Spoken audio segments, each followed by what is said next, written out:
রামেশের আপন বলতে কেউ ছিল না। সে লোকের কাছে এটা ওটা চেয়ে এনে খেয়ে কোনো রকম বেঁচেছিল। এভাবে একদিন সে তার জীবন নিয়ে খুবই চিন্তায় পড়ে গেল আর মন খারাপ করে বনে চলে গেল।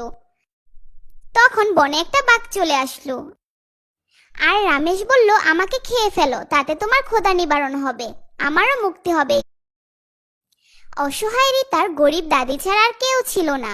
দাদিকে নিয়ে সে খুবই কষ্টে দিন পার করত। একদিন এক ধনী বাড়িতে তাদেরকে দাওয়াত দিল, কিন্তু সেখানে যাওয়ার মতো কোনো পোশাক ছিল না তার। তখন তার দাদি তাকে তার মায়ের রেখে যাওয়া একটা পোশাক এনে দিল। সে পোশাকটা পরতেই তার বাড়িটা বদলে গেল আর তারা মুহূর্তেই ধনী হয়ে গেল। সে তখন বুঝতে পারলো এটা জাদুর পোশাক।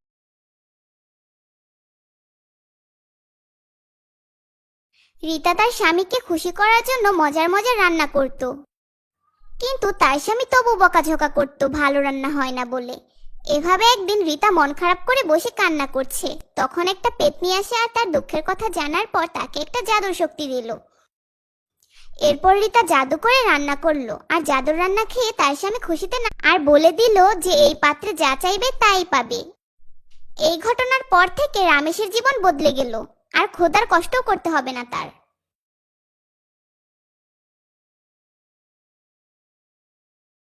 একটা জাদুর বক্স, কিন্তু সেই বক্সে কি আছে তা কেউই জানতো না, কারণ পরী সবসময় বক্সটা পাহারা দিত। একদিন শরীফ আসলো পরীর জাদুর বক্সের রহস্য বের করতে, আর তখন পরী বসে ঘুমাচ্ছিল। আর শরীফ যখন বক্স খুলবে খুলবে ভাব, হঠাৎ তখন পরী জেগে উঠলো আর শরীফকে হত্যা করতে চাইলো। তখনই শরীফ পরীর কাছে মাপ চাইলো আর বক্সে কি আছে সেটা দেখতে এসেছে তা জানালো। পরী তখন বক্সটা দিল। আর সেদিনের পর থেকে নন্দ গান ছেড়ে দিয়ে সারাক্ষণ সোনাদানা বের করতো লাঠি থেকে।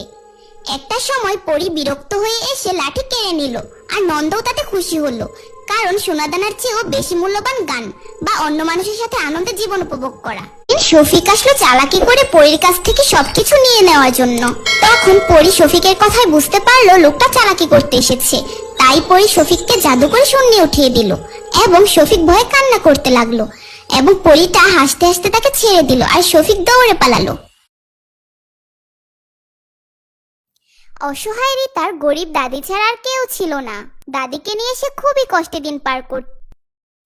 একদিন এক ধনী বাড়িতে তাদেরকে দাওয়াত দিল, কিন্তু সেখানে যাওয়ার মতো কোনো পোশাক ছিল না তার।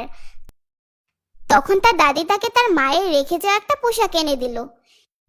সে পোশাকটা পরতেই তার বাড়িটা বদলে গেল আর তারা মুহূর্তেই ধনী হয়ে গেল।